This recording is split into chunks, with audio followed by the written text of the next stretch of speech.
అందరికీ నమస్కారం. ఇవాళ వీడియోలో ఫ్లవర్స్ డ్రా చేసి కొంచెం కొత్తగా కలర్ చేద్దాం. ఫస్ట్ ఇలా ఫ్లవర్స్ ఇంకా ఫ్లవర్ వాస్ డ్రా చేసుకున్నా. దీనికోసం గమ్ ఇంకా థ్రెడ్ కావాలి. ఇప్పుడు దీనికి గమ్ పెట్టి ఇట్లా అవుట్‌లైన్‌ని థ్రెడ్‌తో స్టిక్ చేసుకుంటున్నా.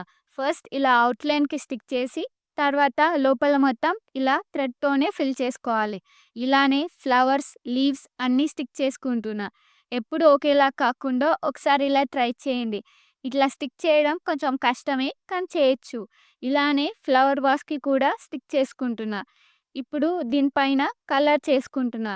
ఇలా కలర్ చేసే అప్పుడు పేపర్‌కి కూడా అక్కడక్కడ కలర్ అంటుకుంది.